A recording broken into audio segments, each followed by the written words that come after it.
Good morning, everybody. How you doing? Good. How are you? Morning. I'm doing good. The diehards. Good morning. Let me put my headset on in case we get background noise. So my first topic is anybody see any good pop by gifts from Black Friday? Nobody? Nope.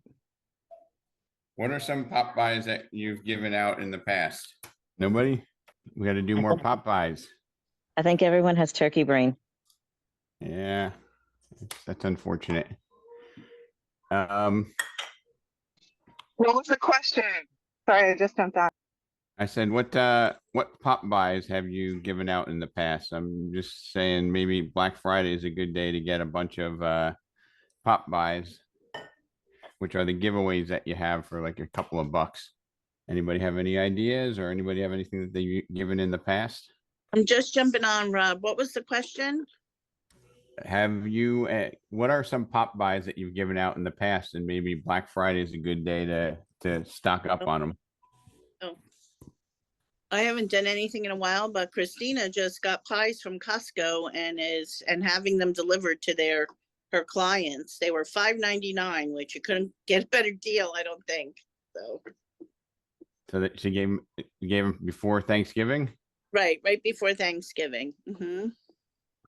The old holiday pie.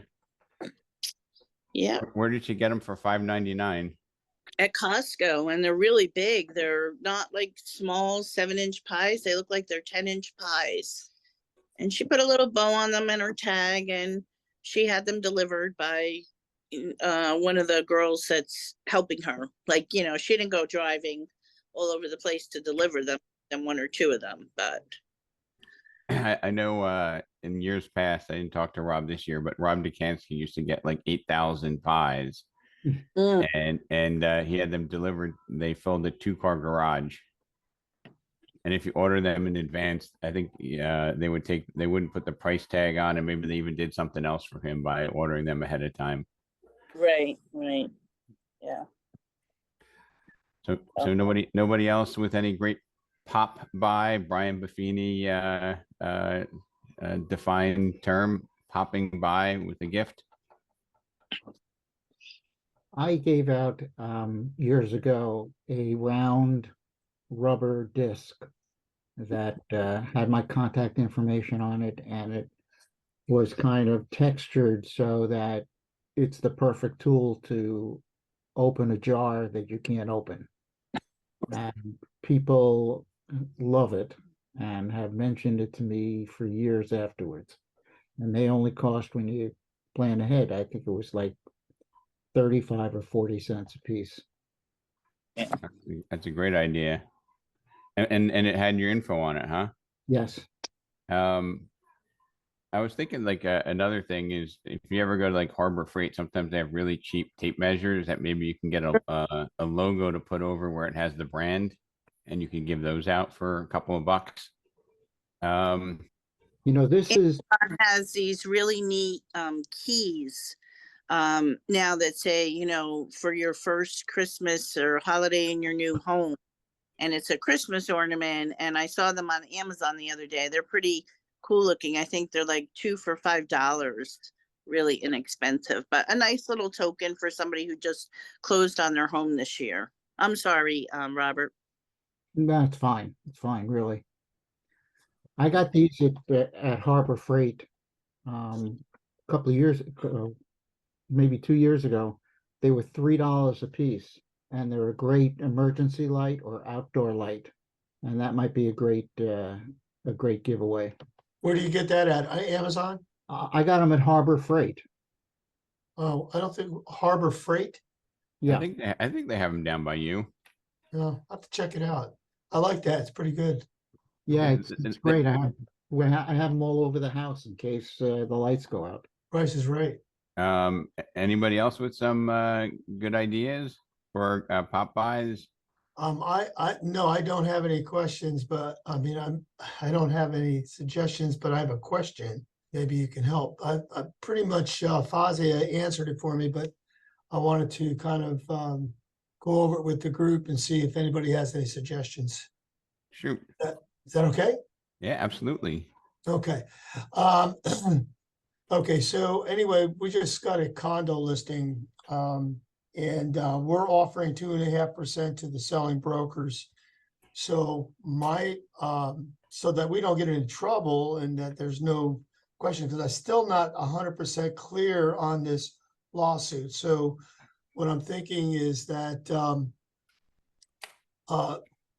we know that the seller doesn't pay the buyer's broker, the Remax does. So Ozzy suggested a concession letter. Well, that's protocol, I guess. So is that something that we need to do consistently when we take listings? Because she said it also has to go to the title company too. So you're saying, when you take a listing in the old, if you take it the prior formula, right? You're saying that you're uncomfortable doing that because of the litigation? Well, yeah, because it's weird. The other day we got a phone call from a Canadian buyer that wanted to buy the condo, and they asked us, you guys aware of the lawsuit that's going on with NAR?" And we said, well, yeah, but it has nothing to do with you. So anyway, we put it in the MLS, and we went through the same protocol as we did before. We put it in, and as for buyer's agents, we're giving them 2.5%. And So Ron, can I be direct with you? yeah, Like, I don't know if you said it has nothing to do with you, but I'd say absolutely. As a matter of fact, Remax has been compliant and always been transparent with our listing and client treatment practices. How can I help you? Because I don't like, and this is coming from the heart of contribution, Ron. I don't like it doesn't apply to you. I like, you know what? I'm glad you mentioned that. As a matter of fact, Remax is no longer part of the litigation. And we've always practiced open and transparent. We've always had open and transparent business practices. How can I help you? yeah. Well, we didn't say those words particularly. I just explained it. We said it in a nicer way, but yes, that sounds better. I mean, I would say being part of Remax, I would anticipate and I would appreciate that question and say, you know what, we're no longer part of the litigation. We've always exercised open and transparent business practices that serve our clients. How can I help you? Yeah, I like that. Okay, so as far as this concession letter as we're talking about, I guess we need to.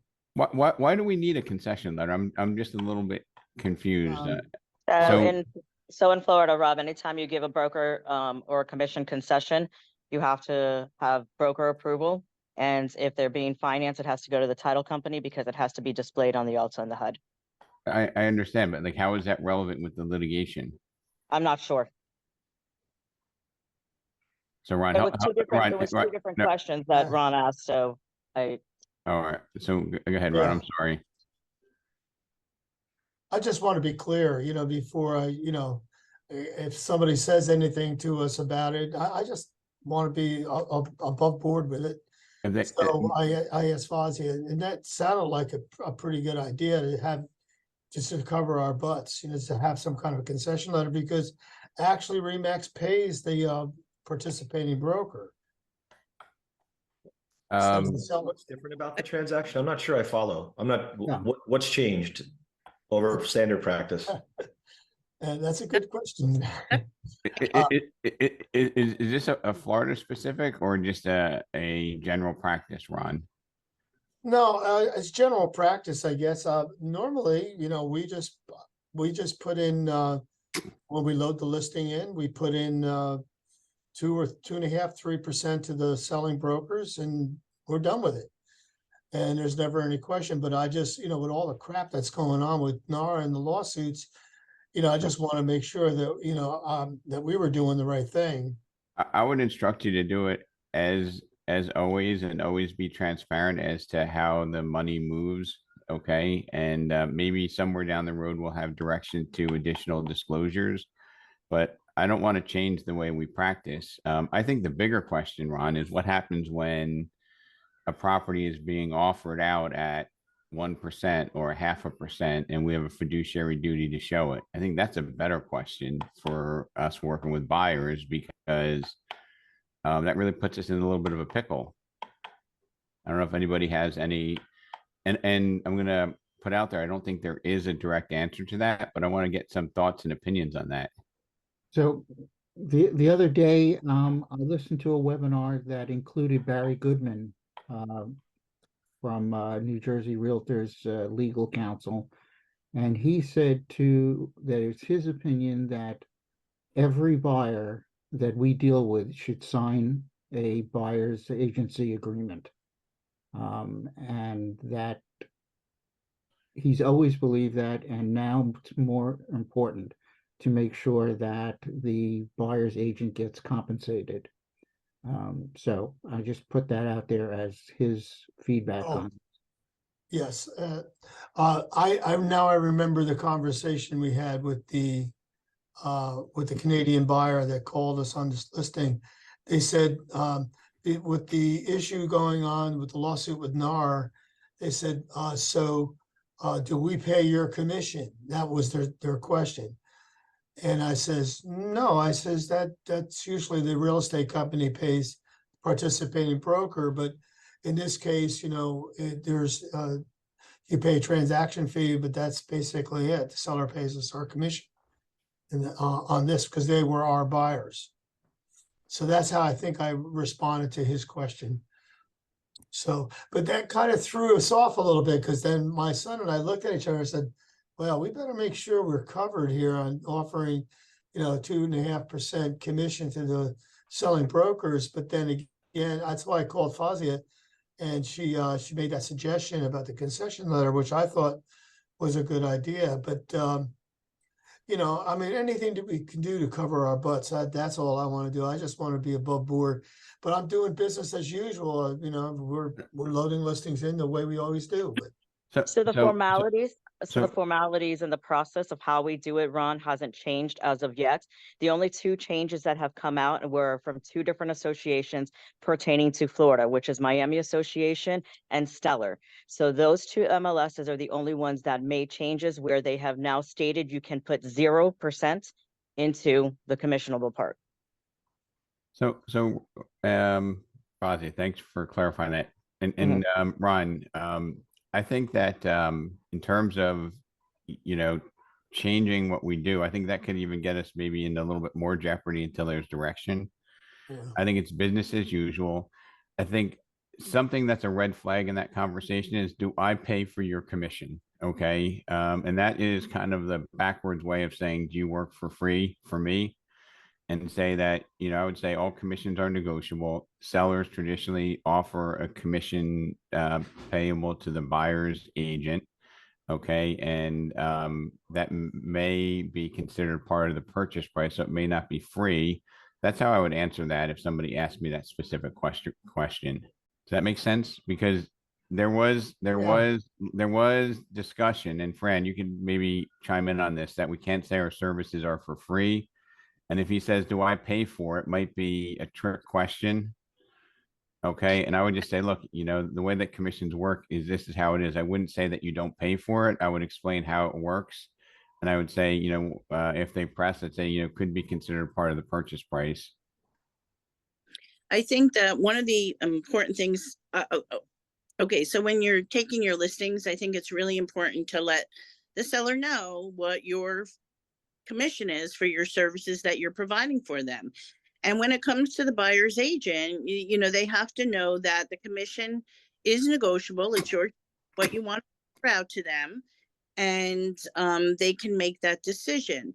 One of the important things that came out of the litigation, one thing that did not come out of the litigation was that they did not require NAR to change any practices. Okay, did not require us to change anything.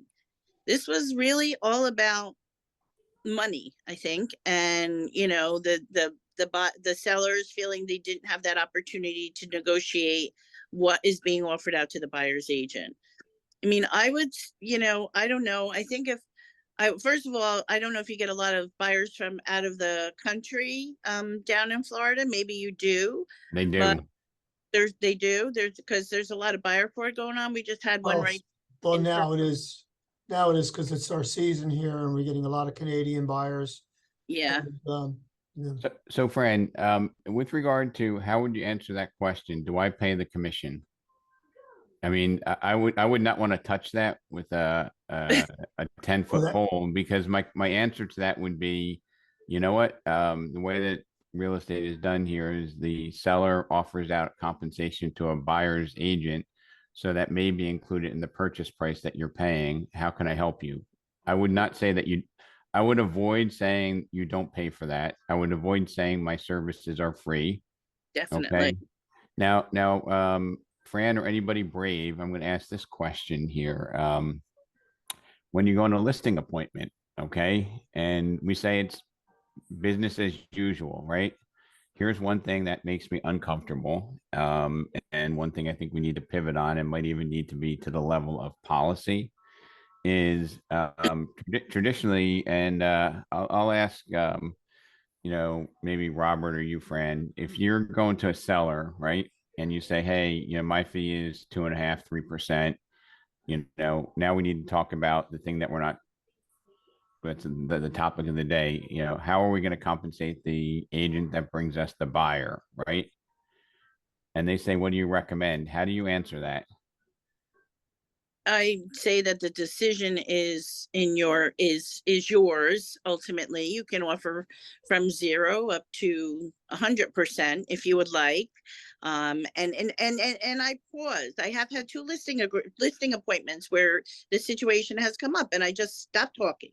And then I say, what would you recommend? And I say, well, we can evaluate what's being offered out and the comps that I've bought here for the properties that have sold, but it is your decision, Mr. and Mrs. Seller, because I can only show you what's currently being done.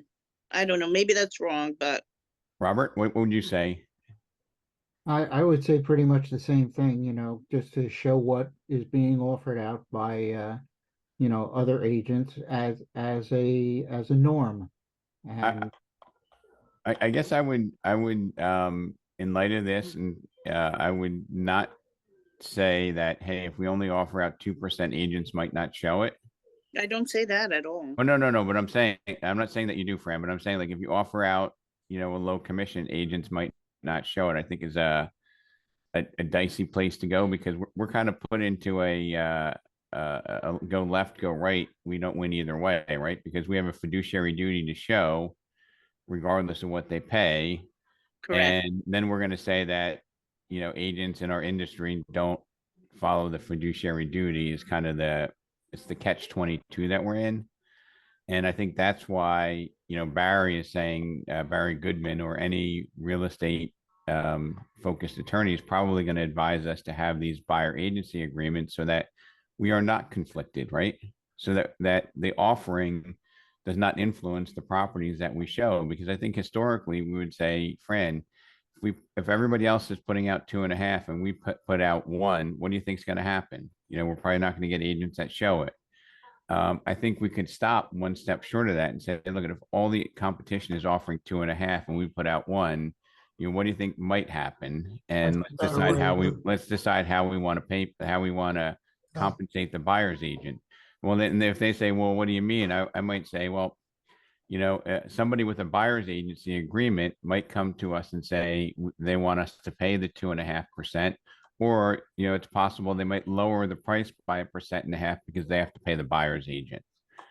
Okay, that's how I would address it personally. I don't know if anybody has any difference of opinion on how to answer that. Rob, I've always, when I've taken listings, I'm upfront with my sellers, and I said my services are 5%, 6%.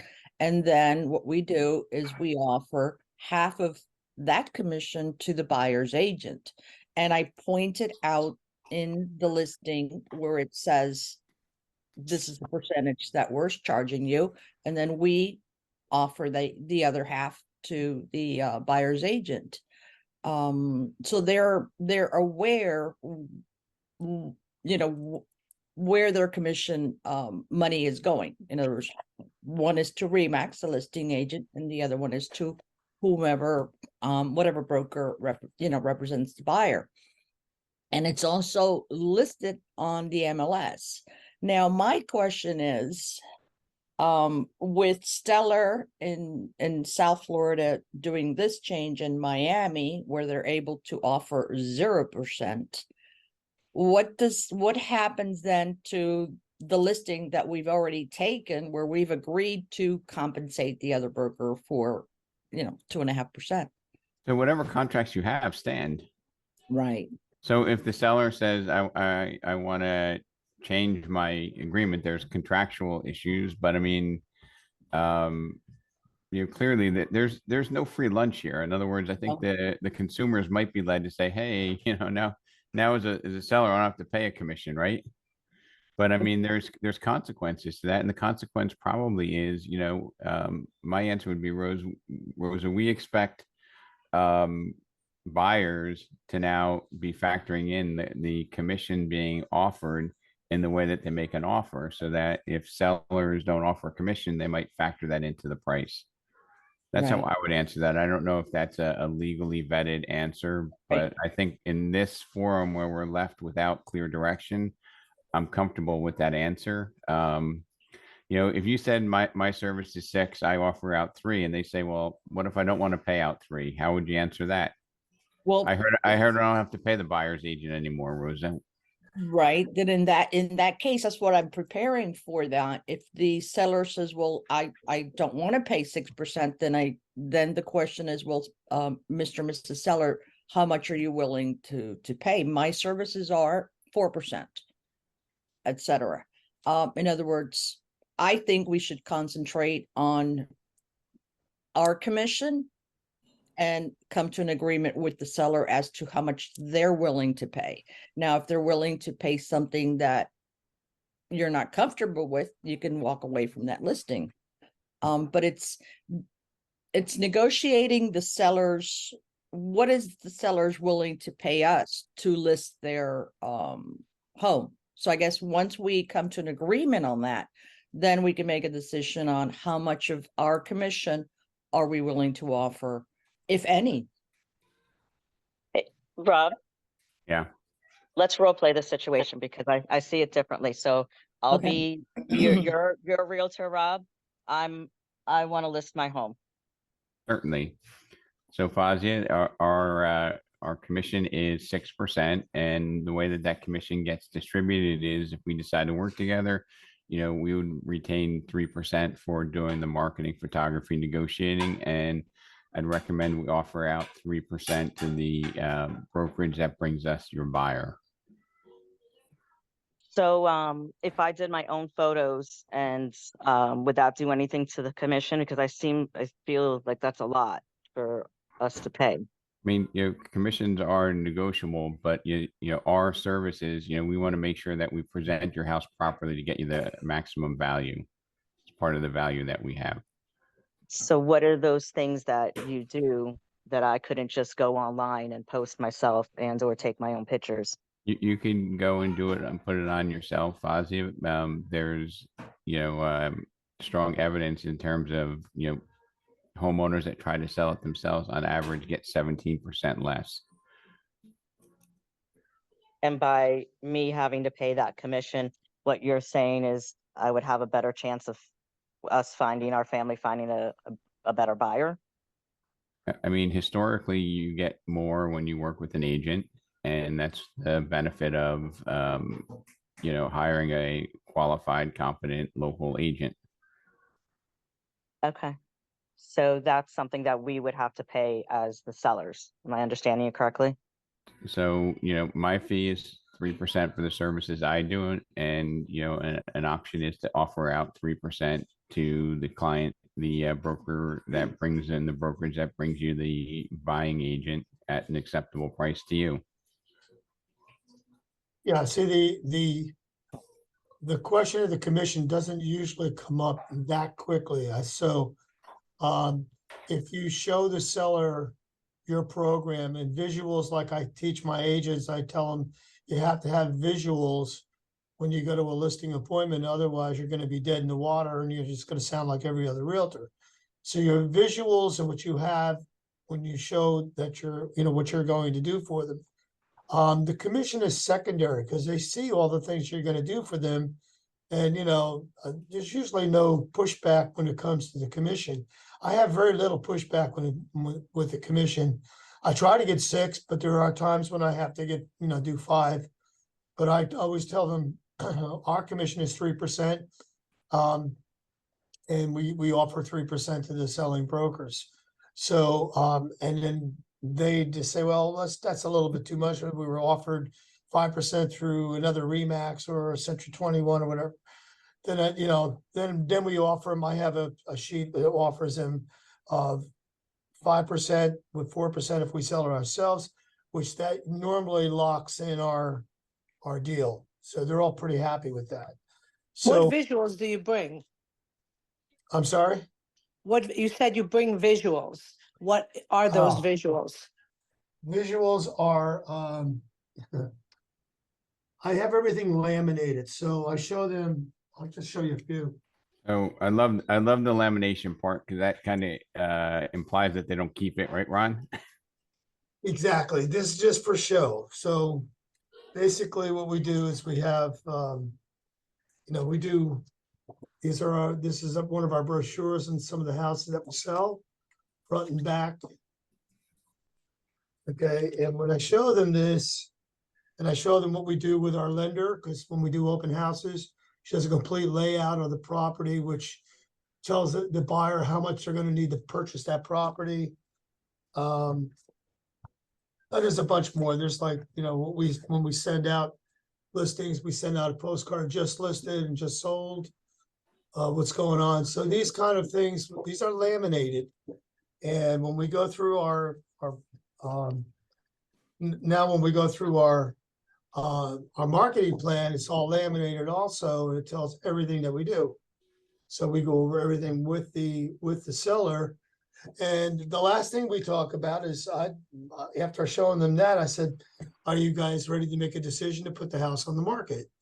And 9 times out of 10, they say yes.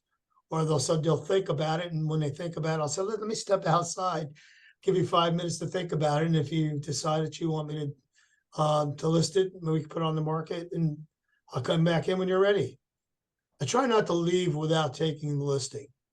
So 9 times out of 10, I usually get the listing. And then we talk about commission, and then I have a commission schedule where they can choose, the 5% to 6%, what they want to pay for the buyer's broker. I try to get them at least to 2.5%, because I feel that, buyer's brokers out there work hard, for their money, and they got to at least give them the 2.5. So anyway, that's what I'm saying about the visuals. When you do a listing presentation with a seller, the visuals work, makes your job easier to try to get a 6% commission. Okay, and I'm going to share with you a visual that everybody can do, and Elizabeth and I figured out how to do it in Florida, and you can do it in New Jersey a little bit easier. Is sharing with people how you sell homes more than the rest of the industry, and you can pick your data as long as you're honest about it, right? So you could say, for example, Ron, where was your last listing? What town? That we just got was a condo in Pompano. Okay, so of the last 90 days, the condo sales in Pompano have sold for an average of 98.2% of the original list price and have been on the market for 44 days. My last 3 listings have sold for an average of 104.2 and have been on the market for an average of 17 days. So if we decide to work together, that, with those statistics, I'd be getting you, how much was that property, Ron, that you listed? The one we just listed was 275. So let's just say 300. So if it was, I'm getting you 7% more. So if the averages hold true, I'd be getting you $21,000 more than the industry average. So, when would you like to get this started? And you need to make sure that you clarify where you're getting your data from. Okay, but I'm going to show you something I can easily pull up on just log in. So I think RPR, you could get good on RPR. You can get a summary of all your deals down here on our MLS. So but you have to, yeah, you can get a summary of your deals, but does it show you the sale to list price, and probably doesn't show you the comparison to the competition? No, So this is a pretty simple way to do this. Let me see if I can. You know, I once heard a comment by Ryan Serhant when faced with a seller saying, you know, we'd like to think about it for a while and get back to you. Rather than saying, okay, I'll get back to you, I'll step out, or I'll come back tomorrow or whatever. He just said, well, what is it that you didn't hear? That maybe perhaps I didn't explain it well enough to you. So he asks them to address whatever the issue is that's holding them up right then and there. yeah, that pretty much what happens is I go, well, you saw that what I can do. And a lot of times they'll say, well, you know, can you do it for less? Can you do it for 5%? Then I'll just take out and I'll shuffle through all my visuals and I'll go, gosh, I have these and I really need this and you really need that. I just can't discount it, you know, all this marketing, you know, for 5%. I try that. And then you know, if they still give me pushback, then I will say, well, what's stopping you from making a decision? If they tell me that they're not quite ready yet, they're working on the house, I'll try to get a post-dated listing. Or I'll just say to them, listen, why don't you guys talk about it? I'll step outside and give you 5-10 minutes, whatever you need. And when you're ready, just call me back in. Now, when they do that, if they're willing to do that, 9 times out of 10, I get that listing. So, and like I tell my agents, I say, you know, you got to be a listing agent to make it in this business. I mean, you could be a buyer's agent. I mean, some agents just love working with buyers, but this being the listing agent is, you're a king of the hill. Hey, good morning. I have a quick question for you guys. What happens if you go to a listing and you tell them what you're going to do for them and they say they're ready to sign, but they never ask you what your commission is? Do you bring it up or do you just put in the commission rate you were going to charge them? I know that I almost never have the discussion. I just Right, put it, I don't either. So I'm just yeah. curious. Yeah, I just put it, I put it on the agreement before it gets sent over. And I've had people ask clarity that you know, what does it include? What you mean? What does it mean when you're signing? I've never had the discussion at a listing appointment ever. I haven't either. I'm just curious, if they don't, do you bring it up at the end or you just, yeah, I usually just put it on my listing and they sign and I've never had an issue, but I'm just thinking, does anyone else does it differently? So no, you're asking, you know, obviously you tell them what the commission is and how it's spread out. How are you saying, does it not get brought up? I just have it in the contract. We don't even Yeah. discuss it. They don't care how I'm going to split it with the other broker. They just care what I'm going to do for them. And they never ask me what my commission is. And I usually don't bring it up because I So- think if I do, it's just going to make me reduce my rate. So I would say that, you know, if we were doing a listing appointment on a Zoom meeting and it was recorded, I would want to make sure that I identified that part of that commission was being paid out to be compliant. Okay, when you're in somebody's home and you're getting a listing signed, if the forms are pre-filled in, you know, I'm not going to object to that, but I'm saying I think the spirit of this litigation is in full transparency that as the seller of a home, you're paying either in Florida, you're a transaction broker, right, Ron? Yeah, You're paying the agent that's working with the buyer, maybe not representing the buyer, the commission. In New Jersey, you're paying the buyer's agent their fee. So you're paying the attorney on the other side to negotiate for you, you know, in lack of a better term. But you know, Glenn, I'm not saying that you need to change and go into areas that you don't go into now if it's all documented, but I would say if it was on a Zoom meeting and it could be presented as exhibit one in a litigation matter, that I think it would want to be something that's discussed. Well, I In think, that you know, instance. so I think, Rob, one of the, I include a full net sheet with everything, so they see exactly what's coming in and what's going out. But it never comes to a point of discussion. Like the client, by the time I'm done, they're signing, right? So and that's what I mean. A lot of these conversations we have, I wrestle with it because I don't encounter it. Like I've never battled blow by blow as to why you should pay me this. And I'm not sure if it's a difference in how a presentation happens but I at the end of it, I have a net sheet and I bring it up, but I don't, and the net sheet never has a percentage. It always has the dollars. Exactly. Yeah. Well, I mean, I have to say, Rob, in this climate, I'm a little concerned about going in with anything pre-filled in. But that's just my feeling because it's indicative of it being fixed. And I have concerns about that. That's how I feel about it.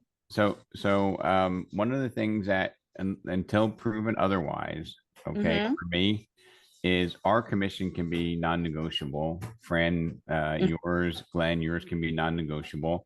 It just can't be conspired amongst the industry. So in other words, you know, if somebody charges, you know, $79 to do an oil change and somebody else charges $59, that's just market forces. Okay, you can't come in and go to your auto mechanic and say I want to negotiate, and you know, it wouldn't be a reasonable statement to say that that was a conspiracy, that you're not changing and negotiating your price to change oil. I want to make it completely ridiculous so that, you know, we can do it. We just can't conspire as an industry. All the, you know, different oil quick lube places can't conspire to have the price at $79. That would be illegal, you know, but Quickie Lube in Booton can say we're $79 to change your oil. Where I have an issue, and where I think if it was recorded, and this is kind of for you, Glenn, is not explaining that they're paying the buyer's agent in New Jersey a fee, and not letting them know that, hey, this is a fee here. You know, you get to decide how much you pay the buyer's agent, because that's not our fee, right? You know, our fee can be non-negotiable. And, you know, to the extent if you sell it yourself, then it's kind of, you know, hey, you know, when we work with buyers, we have them sign a buyer agency agreement. We require a 2.5 or 3% commission. So if we charge 5%, you know, this would be within the standard of what we charge. But, you know, if it were recorded, Glenn, and we didn't, you know, give them that option, I think that's part of what the NAR litigation is at. And I'm open to being wrong, you know, and if it's not a Zoom recorded meeting, then, you know, I am a lot more comfortable with it. Does that make, what are you saying beyond the normal discussion about buyers and sellers compensation? Because that discussion obviously comes up. The actual percentage almost never comes up. Wow. For us, it's a little bit different, Glenn. So we have here in Yeah. Florida, we're actually the second largest MLS, and a huge percentile are 1.5% listing agents. So that's why it comes up, because the seller is informed. They're informed through their EDDM that comes in there 3 times a week, the billboards that are around. So that's why it's a constant conversation in a listing conversation or a presentation. Exactly. Yeah, and that's great that it never comes up for you, Glenn, but for us, it's always the #1 question. And Right. sometimes when I go to the listing appointments, first, when we sit down at the table, they go, "Oh, wait, before we get started, what's your commission?" And I never start out with telling them what it is. I just said, well, we'll get to that. Let me just go over my program and show you what I can do for you guys. And then we'll decide on, you know, all the numbers when I'm done. Is there anybody, is there anybody in our Florida team that's not one of the top issues? Because I know you said that, you know, that always comes up. Is there anyone that it's not from Florida? I guess everybody's either shy or agreeing with you. So I'm having trouble sharing my screen, but I want to just show you, if you guys can see me. Let me just go here. Can't see it, Rob. Hold on. I'm gonna, give me a second. So this here Can you see a little bit on the bottom there? It's very hard to read. Okay, so what it said, I'll read it to you. It says that this agent here in New Jersey sells their houses 48% faster than the competition in the MLS, and sells it for 4.96% higher than the average, netting their home seller $28,695 more in commission in sale price. Okay, so that's something that would be one thing I would look at, and I would bring to all my listing opportunities, every single listing appointment. And to be honest, if your numbers aren't where you want them to be, then I would focus on why that is. Does that make sense? Exactly does, yes. There's some agents that don't have those kind of stats, so they avoid it. And when you go into a listing appointment to give those kind of stats, you have to back it up with pure facts. Like you said, you just can't go there and fabricate, numbers. You have to back them up by true facts. Because sometimes sellers will call you on it, they'll call you, they'll say, well, how can you prove that to me? Well, it's not proven. You give them data that you can support. Yeah, well, it just depends on how strong your presentation is, when you go to a listing appointment, you're not really the only agent they're going to see. They probably saw one or two agents prior to you. So, whenever I tell my agents, whenever they go to a listing appointment, they got to put their game face on, and they got to be ready for all the objections and be ready for all the questions that the seller is going to ask. If you're prepared, you'll get the listing. If you're not prepared, you ain't going to get it. And sometimes, Ron, we overthink things.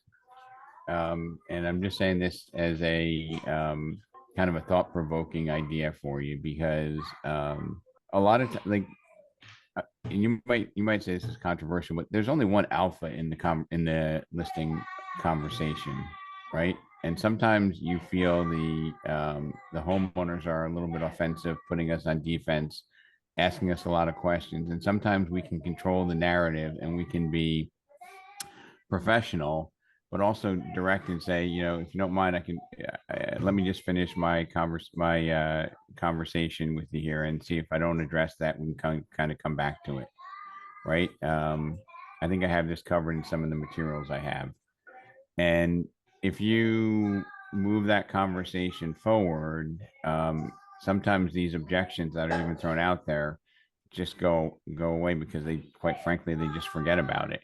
And if you give it significance, it has significance. If you don't, it doesn't. I don't know if anybody's been aware of this in your own career, where early on you had this, these butterflies in your stomach, you had this uncertainty, and now in your career, you kind of just like, I know what you're saying, but I'm going to get right through that. It's not going to be an issue, almost never. Is there anyone who can relate to that, feeling you had when you first started out, and how that's changed now? Yeah, the buy sell piece, Rob, I always in my real estate career tripped up on that, because I was like, wow, what if I don't get down a house? And then as I built a little bit of a history doing it, like I so confidently say, when people go, well, I'm not sure if I'm going to be able to sell and buy at the same time. And I go, well, the best part is nobody's ever been homeless because of me. So I'm not too worried about that. Right. And it just crushes, like, little things like that you just pick up over time doing listing presentations. All those worries and things just go away. And I don't have to tell them the mechanics of how I'm going to get it done at that point. You just instill so much confidence that it's not even a concern, like brushed off my shoulder, I'm on my way. And marketing wise, I love it when agents come in with their marketing materials saying I sell for 114% of asking. I go, whew, that's a hell of a miss, isn't it? And they go, what do you mean? I go, well, that thing was financed, and that means it likely appraised. And that means that agent missed by 14% on their listing price. That's a bad thing in a moving market, isn't it? Because what happens if the market changes? Boy, that agent who underpriced your house grossly just gave away a ton of money for your home. So it's not always I kind of have a counter to each thing that someone would bring. But I know people, I always look at it and say, if someone has a powerful marketing tool, what's my counter to that when I go into every presentation? And the 114% over asking, I destroy that in presentations because I make it like, wow, they can't trust that person because they don't know how to price a house correctly. It may not be true, but I'm just putting that thought in their head for them to run rampant with it, right? Your experience, see, that's what helps. And some of the agents are experienced, but they're not.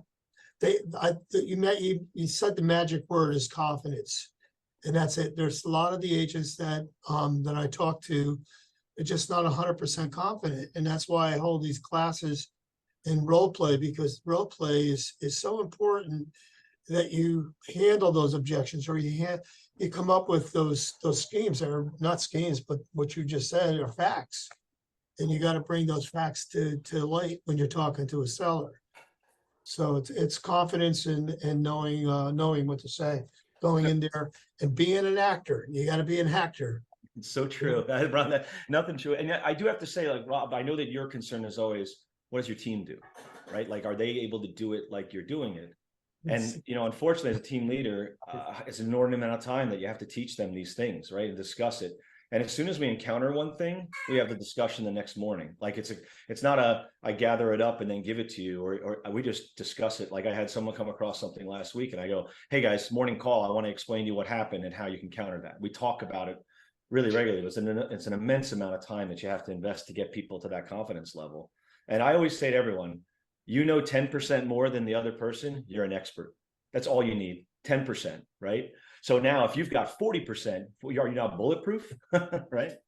And Glenn, you know, a mindset, you know, I think a lot of people in the industry go there and they're concerned about like the got you questions, and sometimes they get diarrhea of the mouth. They just keep blabbing on because, you know, they feel like they need to keep talking until they win the transaction over.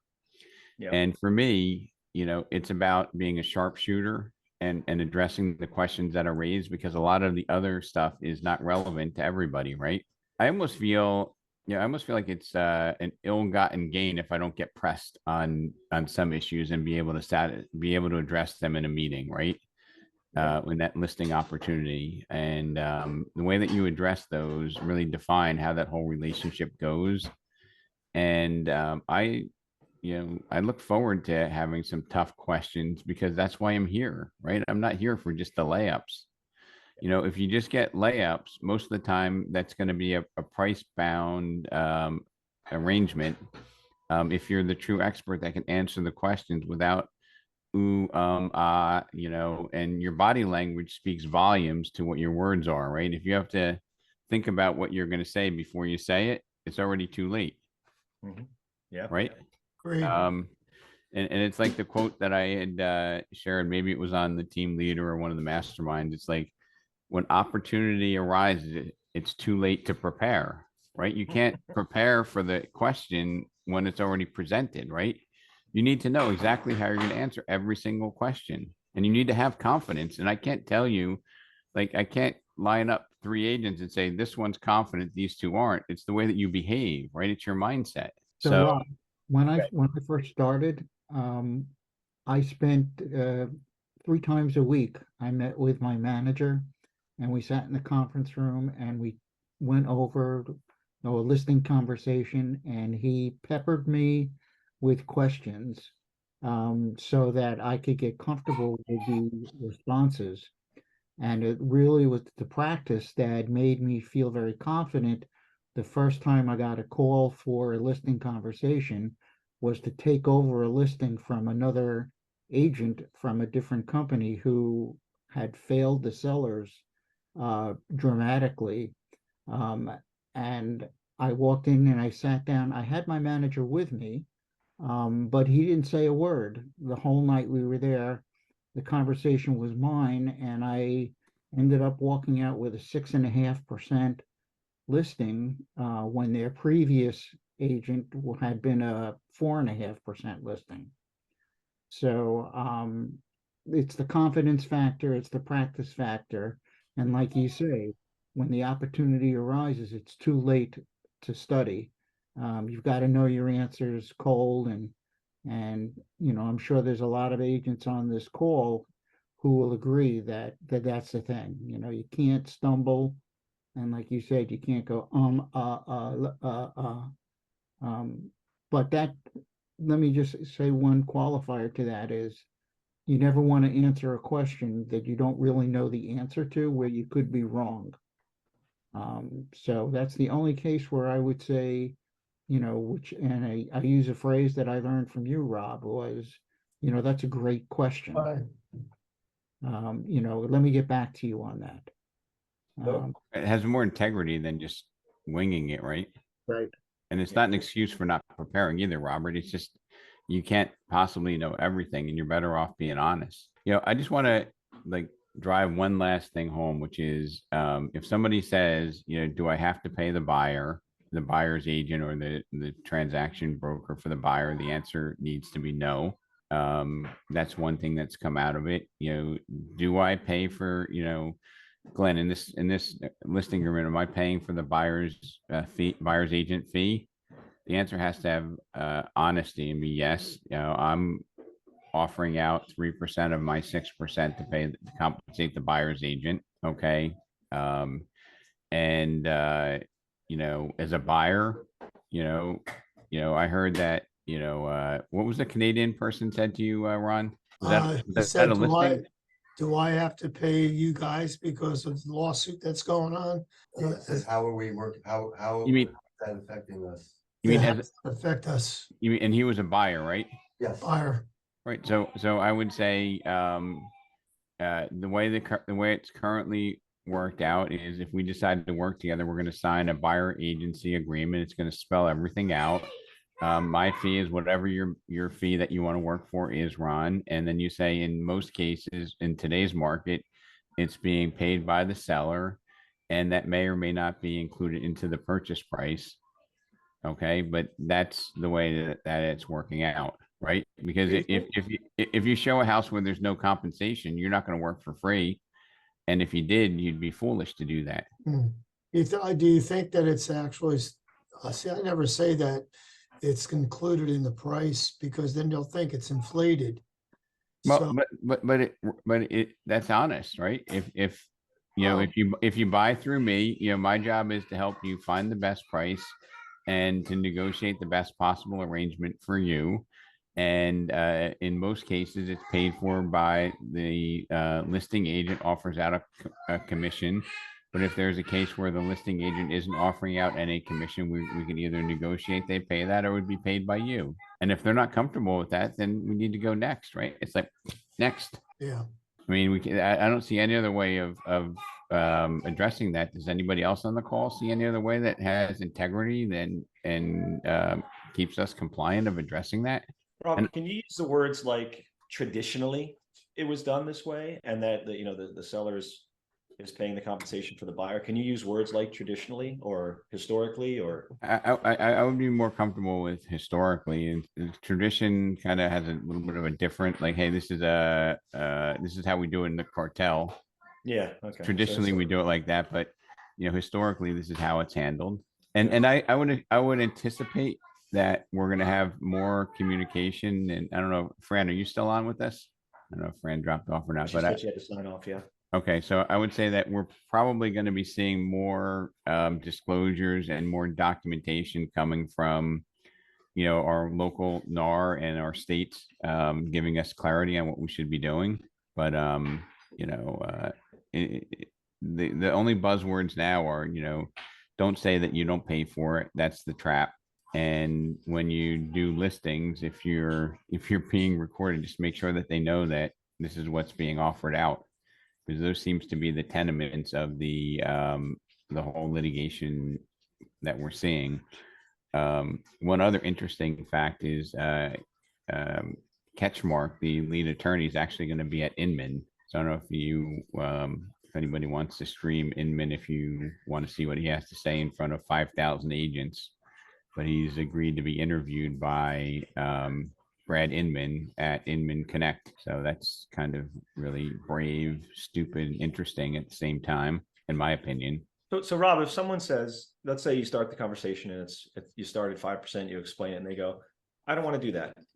I only want to compensate you. What's the next step? I mean, I would have a conversation for how that works, and say, hey, if you only want to compensate me, that's basically called an exclusive listing. And we need to talk about if somebody brings a buyer, how are we going to handle that? So if you put it in as an exclusive with zero compensation out, right? Somebody brings a buyer, they might put in, we want to get paid 2.5%. And you can make a decision if the price is enticing. You can say, hey, I'll pay you 2.5%, but I'm going to increase the price by 2.5%. And that's how you counter.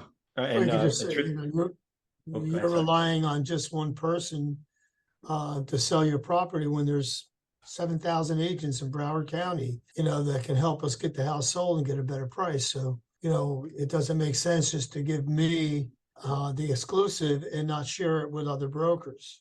Because we'll be in this transition phase, right, for a while, where things won't normalize. Lenders won't have in place a mechanism to address it. Concessions can do part of it, but not in our price range, not my price range. And obviously you're going to want to tell the person maximum exposure, maximum everything, but if the person has caught wind of it, how people catch wind of articles in the news, they say, I'm not going to comp out. Truth be told, I don't ever do exclusive. So I don't even know how to operationalize that, very honestly. So that might be something that we should discuss more globally. I just don't do exclusives. Hey, Rob, I'm sorry. Go ahead. Yeah, I came across this question a lot of time. I just would like to see all you guys respond. When we come to the commission, we are saying that okay, commission is negotiable. So the price that they're getting, I mean, when it comes to we don't I didn't bring it in particular, but it comes to the point that they were saying that I want this price that's all I get. So if you want commission, you have to add it on whatever commission you want to. So how do you respond to that? So I know we are not allowed to do that. That's basically a net listing. Say, look, if your bottom line is 600, let's put it on at, 599. Let's put it on at 630. You're not required to accept any offers. And, if you don't get your net number, you can choose not to sell it. What do you think of that, Sue? Okay. Yeah. Yeah, I want to sell it. Yeah, I want you to get whatever, price that you get, but this is the price that I want. Say, for example, it's at 650. This is the price that I want, but whatever you want to get, then you have to add on to that. I know this is a net, this is not allowed. Right. Well, so I would go and say, look, in order for you to net that, then we need to not accept an offer less than 642,500. So let's get it on the market and see if we get an offer that meets your requirements. And I'm assuming, Sue, that you'd be okay if we even got more than that, right? Yeah, absolutely. The market's going to be what drives whether or not you're able to accomplish that. Okay. If somebody else had another question, I guess we interrupted in the middle of anybody have anything else? I don't know, but I'm glad that we talked about this today because this kind of clears up a lot of questions not a lot, but a few questions that I had. Because I just, I don't want to walk on eggshells here with this commission thing and NAR and all that stuff. So I just want to make sure that we all do the right thing. All right. I'm going to give you guys a number, 700,000. And that's the number of transactions that didn't go through in the past 12 months, according to Brian Buffini. Why do I tell you that? Because there are a lot of agents that have no skills. I'm just calling it what it is, because in the past 2 years, what did it take to close a transaction? A lot of times a buyer would say, I'm waiving the home inspection and the appraisal. So what more is there to do? Now we are going back to normal, right? Where most transactions are allowing for an appraisal, unless I hear otherwise. Has anybody done a majority of their buy or lists where you're constricting the appraisal now? So it's getting back to normal. And are we allowing home inspections now? Yeah. So an agent who got in the industry during the pandemic has never navigated a transaction through where they had to deal with home inspection items. So we're seeing across the industry an exorbitant amount of cancellations because of the skill set. So I would educate my sellers. And if I'm a buyer's agent, I would say, look, you know what? You need to hire a buyer's agent if we're the right match, I have the skill set to help you negotiate through appraisal conditions if the property doesn't appraise, as well as help you navigate through home inspection items that may or may not arise. And I'm also an advocate for you, but I'm an insurance policy, not only to making sure that you get everything that you want, or you at least have the ability to understand it, and to help you navigate through that process. Because in the past 2 years, when Robert Garver brings me an offer, chances are it would be I'm waiving the home inspection except for environmental, structural, and mechanical, and I'm waiving $50,000 of the appraisal. So I don't really need to know that Robert has that many skills, because there's not much to do, right? As long as the property appraises $50,000 under, and the house isn't structurally, environmentally, or mechanically unsound, that deal's going to close, right? Right. But this is a conversation I think that we should be aware of when we're accepting offers from buyers agents in this environment. We want to make sure that these people know what they're doing. Would you agree? Yeah. I mean, it's a problem. I mean, if there's 20% fallout in the market or more because agents aren't trained, they don't have the skills, or because they've lost the skills because of the market we were in, we need to be real aware of that. And we need to educate our buyers that, hey, when you hire a buyer's agent, these are things that you need to look out for. And when you're representing the seller, hey, one of the things that a lot of people don't talk about is, the way that the business was done the last 2 or 3 years, where no appraisal contingency and limited or no home inspection contingency. Now you need somebody who's skilled at that and knows how to handle and guide you through that maze. So if we decide to work together, blah. So, that might be an eye opener. I mean, we probably, understand it, but, I think I just, hit the cover off the ball there, because you need to be aware of that. Because, and then what happens, Robert, when your deal falls apart, right? Because you have an agent that doesn't have the skills to get it closed. I think it stigmatizes the property, right? Because it's been on the market and it fell apart. Didn't fall apart because the house wasn't a quality house. It fell apart because the agent didn't have the skills to close the transaction. Right. Right. And when you see, Glenn, what do you think about when you see a house that was under contract and came back on the market? Obviously, everyone thinks something's wrong. Right. So if you're a listing agent and you don't have that awareness, right, you can get caught, and then that hurts your client financially. I mean, it delays it, obviously, but I think it hurts it financially and what they're able to sell it for. So, I think that alone is worth getting up on Black Friday, that awareness. And that's another way that you can use to get those buyer agency agreements signed to protect ourselves, because the public doesn't expect everybody to work for free. I don't believe that. I think that this is just a money grab, and the way that we address the conversation, I would be like, Ron, I'm glad you brought that up, because, I like to always be transparent in the way we do business. And as a matter of fact, we're out of the case. Let's talk about it. Right. So the 25 of us that came on today are better for it. Yeah. Go ahead, Glenn.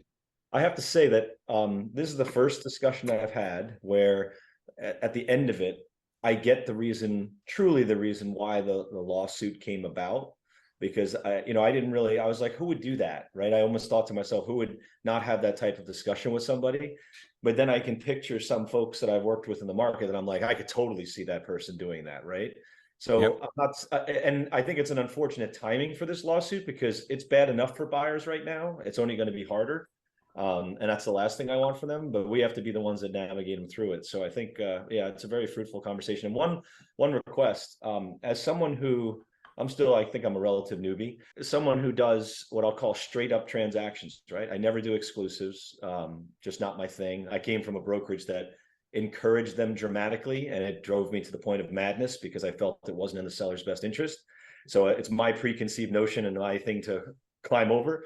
But is there a time that we can have a training on different profiles of types of listings?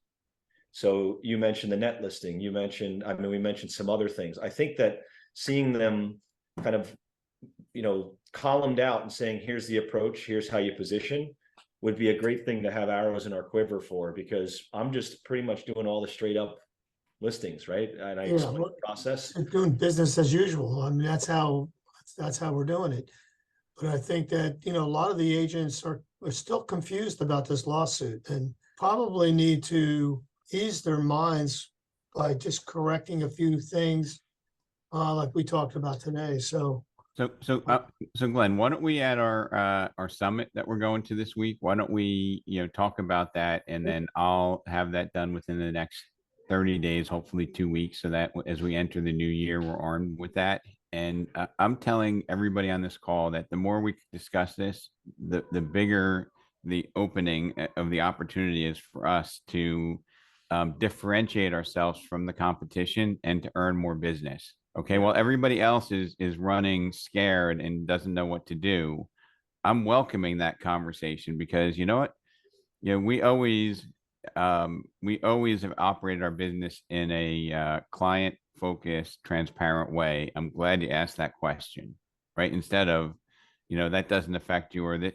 And Ron, this is not a criticism on you, but I just wanted to say that this question is now an opportunity for us to differentiate ourselves.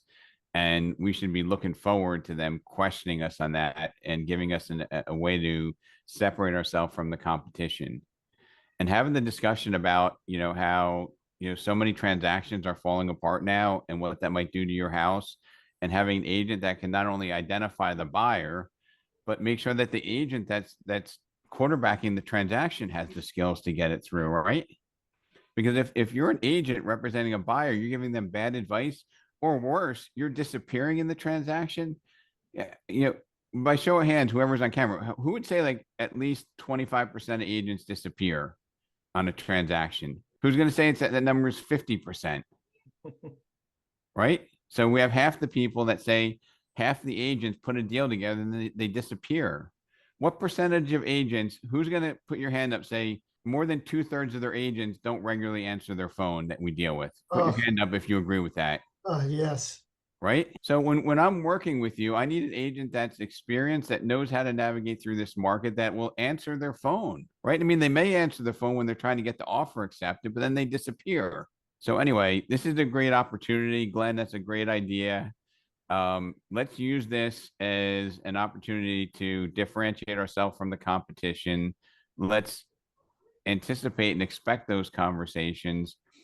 Sue, let's be prepared when they ask us about that. I want to get this net number, that we hit the cover off the ball and we get every one of those listings that's worth having. That's my commitment to you.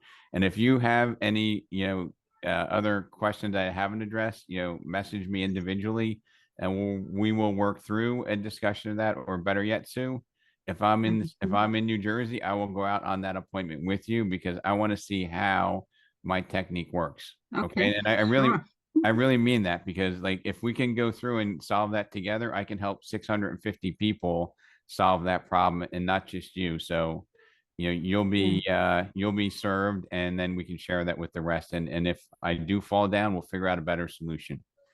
Yeah, I really appreciate that. And I really appreciate for all the opinions of all you guys, you gentlemen, in particular, Glenn and Robert and Ron. Yep. And Rosa. Thank you, everybody. And Rob, you should do these once a month. Maybe take a little load off yourself. I know how much these calls take to prep for. You should do one of these a month. I think that the open forum is kind of neat, as long as it's like on. I totally agree. I totally agree. Yeah. It gives you a little reprieve. I know doing these every morning, it's brutal. but I think I don't mind. but I think Glenn, this is a metaphor for what you go through, right? Because I need to be prepared, and I hope I served you well by answering the questions honestly and in a way that you can take it and share it with your clients. But just like for me, this doesn't take any preparation, because I kind of know how I'm going to address things, and having you bring things up is something that you need to be able to do when you go meet with your clients. Yeah. So I'll do a special session, or we'll do these more regularly going forward. And look, I appreciate you all coming on, and have a wonderful weekend. I appreciate all of you. Thank you. Thanks, Rob. Thank you. Thank you so much. Bye-bye. Bye. Bye. Have a great weekend. Thank you. You too.